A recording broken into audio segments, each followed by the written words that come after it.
Hello YouTube, my name is rHan and I'm here with another Star Wars Destiny deck profile. My deck for this week is the Thematic Deck, Han and Leia will always shoot first and be together forever deck. This is an Elite Leia regular Han deck, which means that Leia has 2 dice and Han only gets 1. The really fun thing to customizing this deck starts right here, because as you can see from their point score, you could actually just as well run Elite Han with regular Leia if your primary focus would be to deal damage.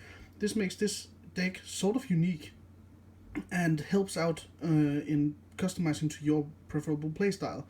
I'm choosing the Elite Leia thanks to the focus die on her side and the larger chance of hitting actual range damage die during my roll.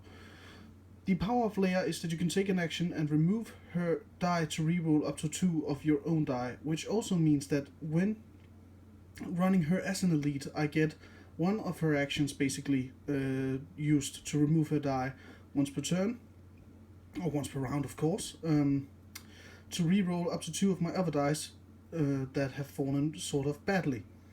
Han's power allows him to gain shields based on how many ambush cards you play. He's a pretty standard, pretty good, I wouldn't say standard, he's actually one of the best good side heroes in the deck, hero side characters in the deck. The battlefield is of course Imperial Armory, which allows you to play upgrades from your hand, decreasing their cost by 1. This is a pretty deadly card with this deck, as it allows you to put out a lot of your upgrades for free, or a few of them for free, and a lot of them way cheaper than they should be. But it's also a double-edged sword, because playing against decks such as Vader Raider and Jango Vias that are also pretty heavy on the upgrades, there's a high chance that you're going to see your opponent profit from this once or twice during the game. So you have to make sure that you can bust out actions faster than your opponent if you want to use this battlefield correctly. Otherwise, I would maybe go for the Rebel War Room instead. So, those were the characters, and here we go with the events. I'm running 2 smuggling. They are 0 cost yellow events that says but a yellow character, which means if you control a yellow character, you should discard a card from your hand to gain 1 resource. This card runs some pretty expensive upgrades, and as such, smuggling has become one of the more potent cards of the deck to really get into the acceleration of your damage pool. Logistics, I'm also running 2 of, which is actually like the red equivalent of smuggling. It says spot a red character to resolve one of your dice showing resources, increasing its value by 1. It is worth to note that the rules currently state that no modifiers can be applied during a character effect, meaning that you couldn't have a 1 resource die and a +1 die and use this, but this one can take a single 1 die and turn into a 2 die, meaning that you, at your first turn launching this, could actually lead with a black 1. A really, really potent play. So, running 2 unpredictable, these are natural ambush cards, meaning that they come with the ambush keyword and doesn't need modification to get that. It simply says reroll a die, yours or your opponent, so it has 2 sides effects to hopefully better your side of the field or worsen your opponent's. I have most likely been using this to better my own side of the field and not really used it offensively, because I have too many times rerolled my opponent's dice and been way worse off. Alright, running 2 hit and run, ambush again, and activate 1 of your red characters. This lets you activate basically Leia for free, roll out her and the upgrades on her, and then roll out a support, see what kind of range damage you can do, and just blast down your opponent. That is basically the way this deck has been going so far. Alright, that was the 0 cost going into 1. I have 2, let the Wookie Win. As previously stated, this is a thematic deck, meaning that I had to pick, when theming a deck around Han and Leia, the 1 card I could find that actually had Chewbacca on it. Since he's not a character, he couldn't be included in this mashup.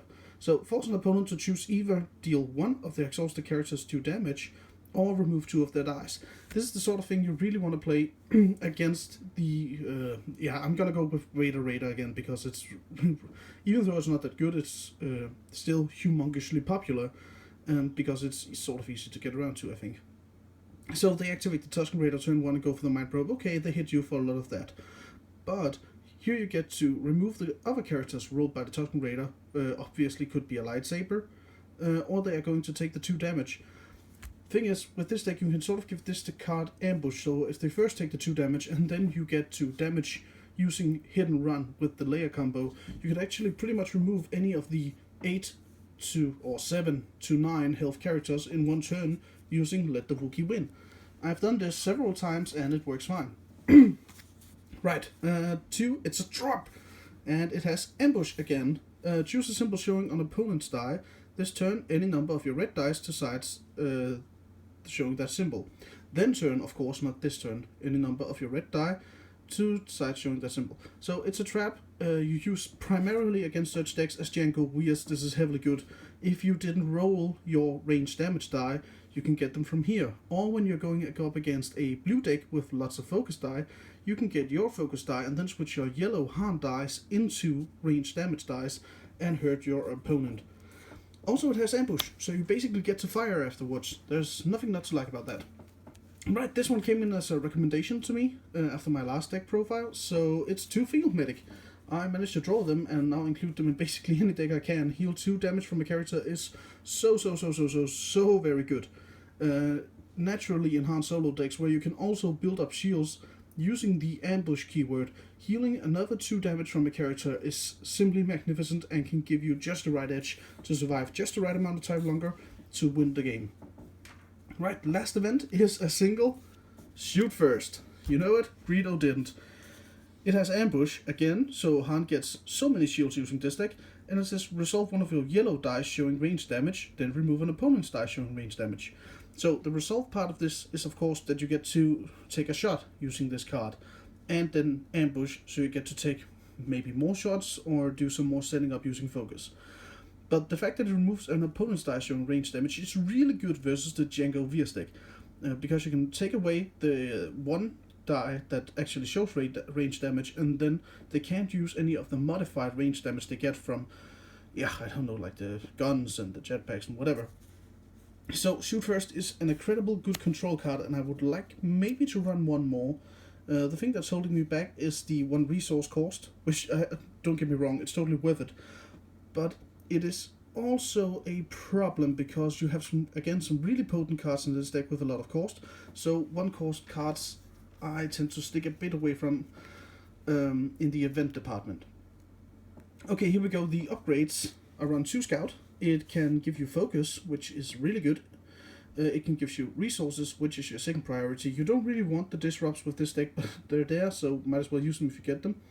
And a special that says look at an opponent hand and discard the cheapest card from it. So why is this here? Yeah, it's here because what's it called? Intimidation, the dark side 0 cost card that removes all shields from one of your cards, is hacks against this deck, and it is so annoying. So yeah, we use Scout, get rid of cards like Intimidation or Sith Holocron. In mirror matchups you could get rid of Hit and Run. So it has a lot of potency to really take out the thing in your opponent's hand that you really don't want them to see right now. Alright, so the guns blazing is the DL44 Heavy Blaster Pistol. It has so many good damage sides, stacking at 3 for 1 and +2. And then a resource and 2 blanks. What you really want to get with this is the free or the +2, but sometimes paying up might work, especially if you customize into the Rebel War Room battlefield, meaning that you can get to fire of this as the last action of your turn. So it has Ambush, so it grants Han shields, and after you play this upgrade, force an opponent to choose and remove 1 of their dice. This means that it grants you dice control over your opponent. Also, I'm sorry for all my ums this day, not natural English speaker here. After you play this upgrade, force an opponent to choose and remove 1 of their dice.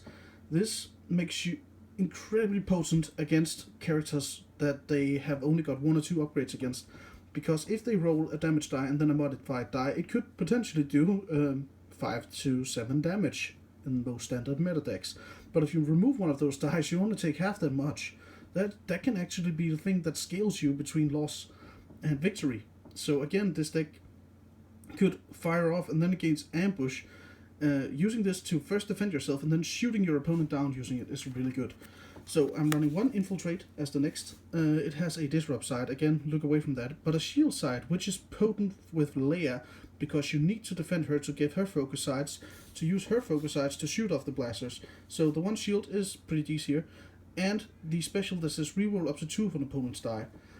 This is meh, not the best special in the game, let's just be honest, but it could potentially save you. So I'm running one of these also because you can play it for free using the Imperial War Room battlefield that is I've chosen from this deck.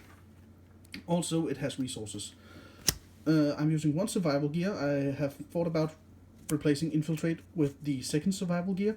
When I get it, that's probably what I'm going to do. It has a melee damage, which is sort of odd for this deck, but it also has the focus, which is so very good. Then it has a 1 armor and 2 armor side, and 2 armor sides are so very my thing that I have to use them in every deck I can. Then it has a resource and a +1 resource. This card has so much potency because it doesn't have a blank side. The worst you could possibly roll here is 1 melee damage. And that's not bad on a card that comes out for just 2 resources. So that's why I like this card.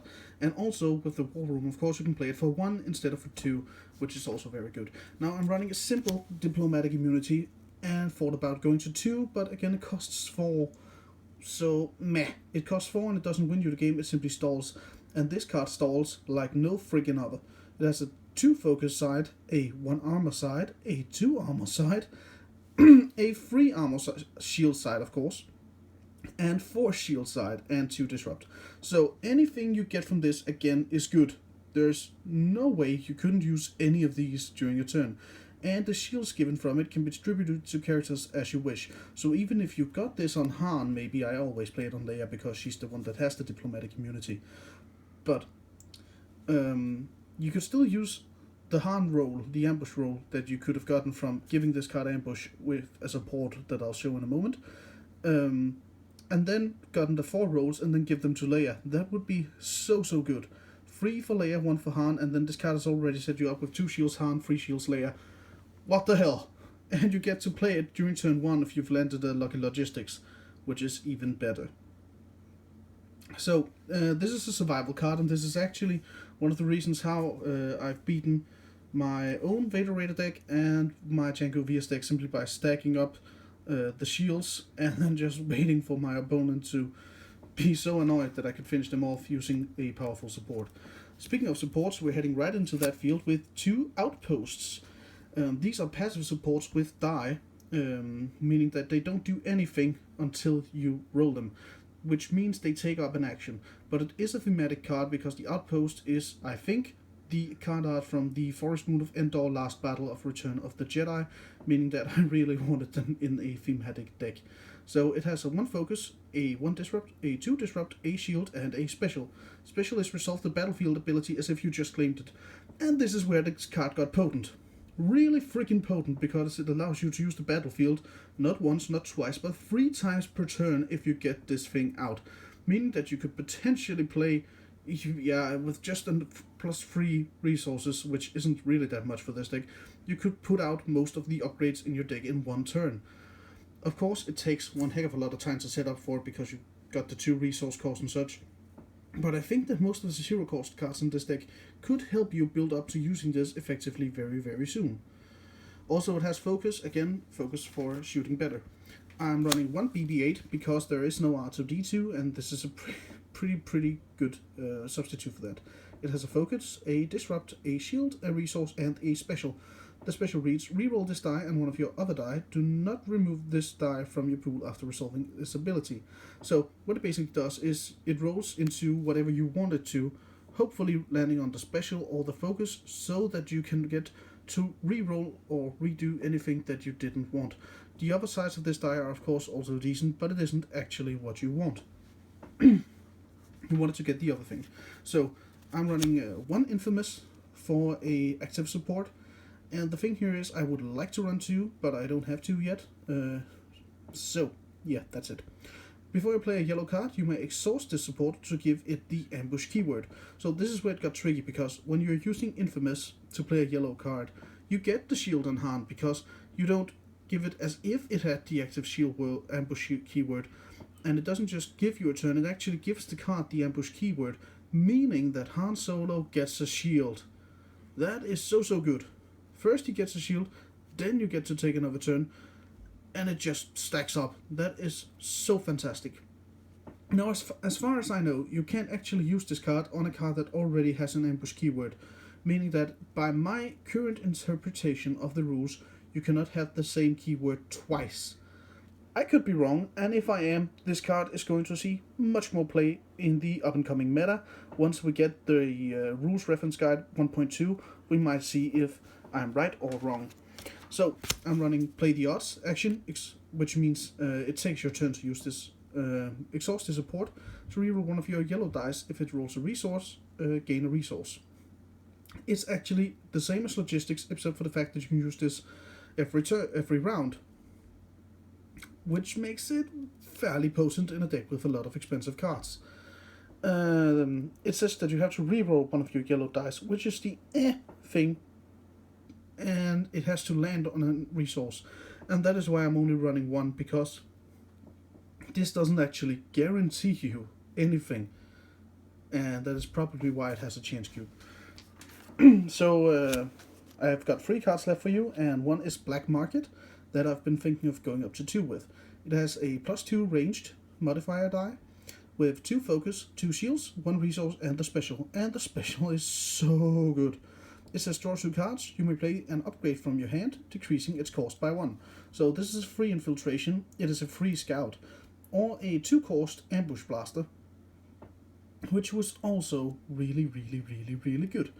Now in a couple of days I'm getting more boosters, and that will mean that I might update all of my decks furthermore. And one of the cards I would like to include in combination with Black Market is of course the Holdout Blaster. The neutral gun that has ambush and redeploy would be amazing to put down using this card for 1. But as it is now, it allows you to play the upgrades fairly easily in this deck and gets you a bit more blazing. So, second to last support is Black 1. This is, to me, a new symbol of the rebellion, even though it is a resistance card. So, it has a 2 range damage, 3 range damage, 1 disrupt, 2 shields, and a special. Special being deal 1 damage to a character, reroll this die instead of removing it from your pool. So, the Black 1 is the only current ship for the resistance / rebellion that is more significant or as significant as the next support. And as it is a symbol, I think that the thematic part of the deck comes across well with it. It is also sort of resemblant to Luke's X-Wing, so it could be related that way as well to the Han Leia theme. It has a lot of gun blazing dice, which we like, and it has to deal 1 damage to a character and then reroll the die, meaning that the special use with focus is pretty good, especially if you get so very lucky and says you roll special, then resolve shoot, resolve shoot, resolve shoot. That could be a turn. You could be that lucky. I haven't been yet, but it's a theoretical possibility. It costs 4 resources, meaning that you can get to play turn 1 if you manage to roll resource and use a logistics. Yeah, it's not going to happen all the time, but it's a good thing to go for. Last card of the deck is the garbage will do, the Millennium Falcon. It has a 5-cost support, which makes it the most costful card of the deck, but it is also so very powerful. It has a 3 gun side, 4 gun side, 2 focus, 3 discard, 2 resources, and a special. And the special reads, play a yellow event from your discard pile or hand for free. Now this is good because you can just play this, hopefully get the special, do a let the Wookie win, and no, actually that wasn't quite as good as it should have been. So what you actually want to do with this guy is go for the 4 range damage or the free discard. So the 4 range damage is of course there to shoot people down, whereas the discard is there to be a defensive option for you to safekeep Leia, and that is exactly what you'll hopefully do with this guy. The Millennium Falcon is expensive, but this card has this deck has a lot of resource management, meaning that you should probably be able to play it during round 2 or round 3 if you draw it. You could be unlucky and not get it, that's it. So honorable mentions, cards that could also have been just as well included in this deck is of course the 2 jetpacks that could have been played, but they are in my Django Vias and not leaving, so that's how it is. You could have also played the holdout blasters as mentioned, and you could play the red 2-course blaster of name I cannot remember.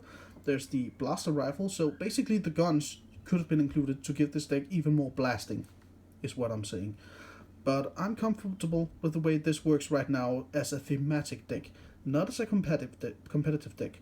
It is also sort of intended to play well with some of my newer friends as I work to introduce the game to new people at my local game store. So this is a good deck for that, and it's thematic, so it draws people in. They're like, oh, I saw that in the movie. Yeah, that's so nice. I'm gonna get a booster. I'm gonna see if I can get this card. Then I get Kylo Ren's lightsaber and be like, damn, that's good. That's even better than what I wanted. And whoopsie, you've got people joining the light or dark side of the Star Wars Destiny. Right, so my name has been rHan Sealer, and it has been my pleasure to show you my deck. Hopefully you'll come back later, and I'll see you all next time.